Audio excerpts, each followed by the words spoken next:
الہند جو علماء دیوبند کے سب کے استاد اور اس دیوبند مدرسہ کے پہلے شاگرد ہیں۔ 1864 میں دیوبند کی بنیاد رکھی گئی۔ اللہ تعالیٰ ان علماء حقانی کو جزائے خیر عطا فرمائے۔ انگریز کی محنت تھی کہ انڈیا کو اسپین بنا دیں، جیسے اسپین سے اسلام کا نام مٹ گیا۔ 800 سال کی حکومت کے بعد اسپین میں اللہ کا نام لینے والا ایک نہ بچا، ایک۔ ایسے انہوں نے دھو کے رکھ دیا۔ اور وہ قرطبہ کی جامع مسجد جہاں علامہ قرطبی جیسے بیٹھ کے تفسیر بیان کیا کرتے تھے، وہ ساری گرجا بنی پڑی، سوری صرف محراب کے پاس تھوڑی سی جگہ انہوں نے سے کور کی ہوئی ہے، بس اتنی جتنی یہ 2 پلر ہیں، تو ایسے کر کے انہوں نے باڑ لگا دیے۔ وہ محراب اپنی اصل جگہ میں بالکل درمیان میں انہوں نے گرجا بنا دیا، بت رکھے ہوئے ہیں، تصویریں ہیں، مسجد کے در و دیوار روتے ہیں، نوحہ گناہ ہے کہ ہائے مسجد مرثیہ خواہ ہے کہ نمازی نہ رہے۔ مرثیہ تو مسجد قرطبہ کا میں دیکھ کر آیا ہوں۔ تو انگریز کی یہ محنت تھی کہ یہاں سے دھو دیا جائے اسلام کو۔ اللہ علماء دیوبند کے درجات بلند فرمائے۔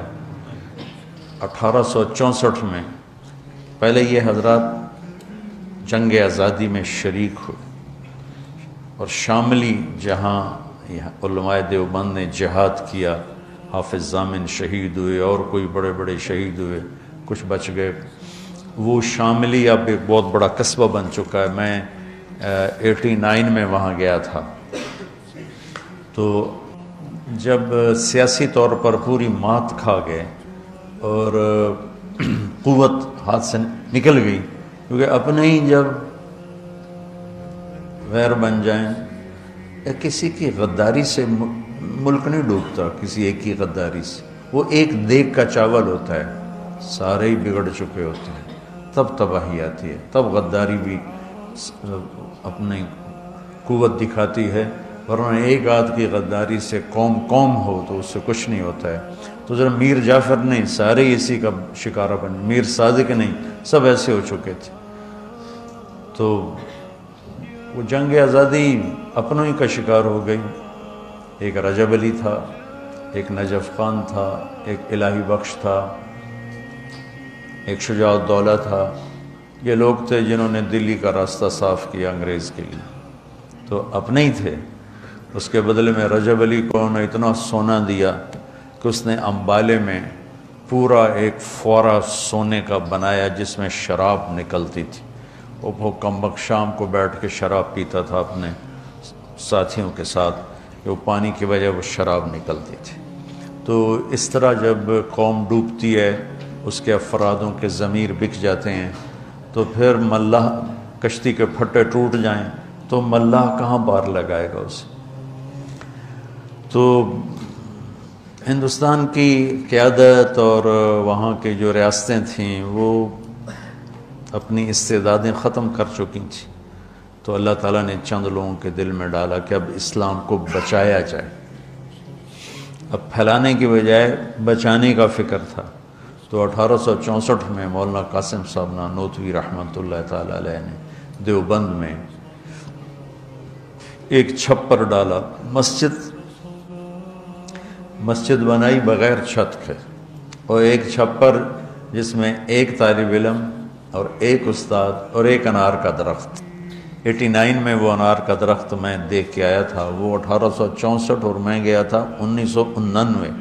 100 سال سے اوپر انار کا درخت 15-20 سال کے بعد خشک ہو جاتا ہے۔ ہم تو ہمارا باغ تھا انار کے، والد صاحب نے لگایا تھا، ہم تو سنبھال ہی نہ سکے، پھر ہم نے اکھڑوا دیا سارا۔ تو وہ 15-20 سال سے اوپر انار کا درخت نہیں جاتا، خشک ہو جاتا۔ تو اس انار کو 100 سال سے اوپر ہو چکا تھا، اور وہ سبز کھڑا ہوا تھا۔ چھتے والی مسجد کہتے ہیں جہاں، وہ مولانا سید خان صاحب، میں اور کچھ اور ان کے ساتھی، ہم وہاں دیوبند گئے تھے، تو وہاں وہ انار کا درخت دیکھا تھا تھوڑا سا۔ اور بعد میں پتہ نہیں کس کے دل میں آیا کہ یہ تو لوگ اس کی اب وہ کوئی عقیدت میں پتے لے رہا ہے، کوئی کچھ لے رہا ہے، انہیں کاٹ کے پھینک دیا۔ میرے جی میں تھا کاٹتے نہیں، ویسے اس کی حفاظت رکھتے تھے، ایک تاریخی چیز ہوتی، یادگار ہوتی، جب تک کھڑا رہتا، اتنا غلوب بھی ٹھیک نہیں ہے۔ تو 1864 میں استاد کا نام محمود احمد اور شاگرد کا نام محمود الحسن، اور کسی کو نہیں پتا کہ کتنی بڑی تاریخ بننے والی ہے۔ مولانا ظفر علی خان رحمۃ اللہ علیہ بہت بڑے شاعر گزرے ہیں،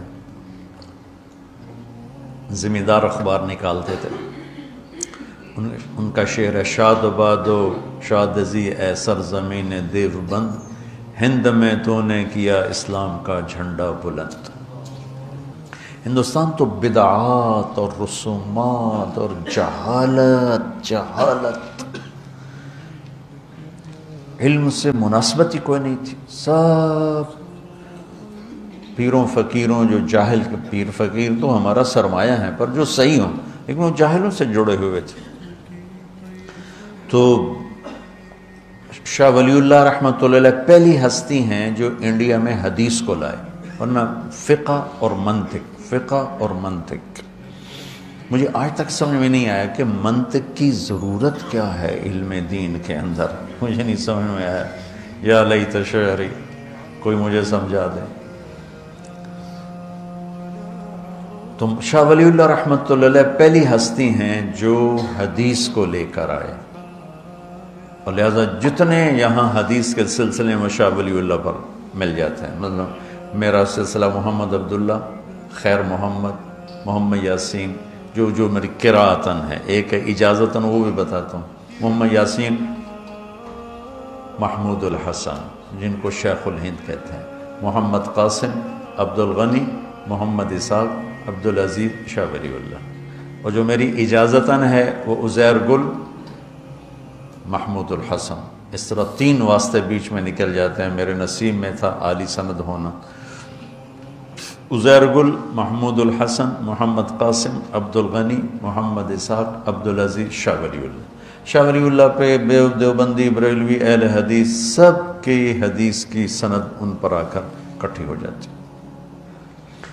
تو اللہ تعالیٰ نے مولانا قاسم نانوتوی رحمۃ اللہ علیہ کے ذریعے سے 1864 میں ایک چھوٹی سی بنیاد قائم کی، جس کو اللہ تعالیٰ نے اتنا بڑا درخت بنایا کہ انگریز کی ساری سازش ناکام ہونے کے پیچھے دیوبند اور اس کے علاوہ اور جنہوں نے، صرف میں دیوبند کی بات کہوں تو یہ ناانصافی ہوگی، دیوبند اس میں سر فہرست ہے، اور سر فہرست میں بہت اوپر ہے، اور باقی مخلصین نے جو محنتیں کی تو اللہ تعالیٰ نے یہاں اسلام کو باقی رکھا، اور آج ہم اس خطے میں مسلمان بن کر زندہ ہیں۔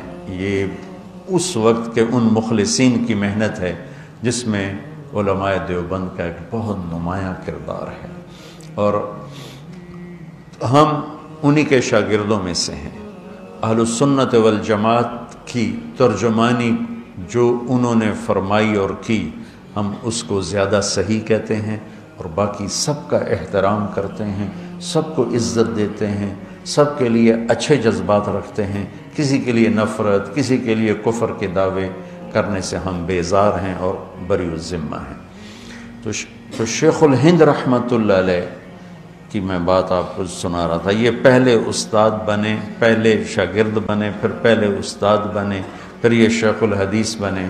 یہ مالٹا میں قید ہوئے تو وہاں سے واپس آئے تو فرمایا کہ 3 سال میں میں نے غور کیا ہے کہ امت کے زوال کے 2 سبب ہیں، ایک قرآن سے دوری اور ایک آپس کے لڑائی جھگڑے اور اختلاف۔ تو میری اب بقایا جو زندگی ہے، میں قرآن کی تعلیم کو عام کروں گا اور امت کو امت بناؤں گا۔ یہ محمود تو دیوبندیت کا پیغام ہے کہ امت امت بنے، لیکن ہم ہی اگر فرقہ واریت کو ہوا دینے لگ گئے تو پھر حق گوئی کہاں رہ گئی اور امت بنا کہاں رہ گیا۔ تو اللہ نے اپنے فضل سے ایک سلسلہ شروع کروایا۔ 1999 میں میرا خواب تھا کہ ایک مدرسہ ہو، جس میں عربی تعلیم ہو، وہ بچے ایسے ہوں جن کا قرآن سے شغف ہو، حدیث سے شغف ہو، فقہ جہاں پر ہے وہاں چلی جائے۔ پہلا نمبر ہے قرآن، دوسرا نمبر ہے حدیث، اور تیسرا نمبر ہے فقہ۔ ہم نے الٹا کر دیا ہے، پہلا نمبر پہ فقہ ہے اور پتہ نہیں قرآن کس نمبر پر ہے اور حدیث کس نمبر پر ہے۔ فقہ غالب ہو گئی ہے، ہم فقہ سے بے نیاز نہیں ہو سکتے، لیکن ترتیب تھوڑا بدل دیں کہ پہلے قرآن ہو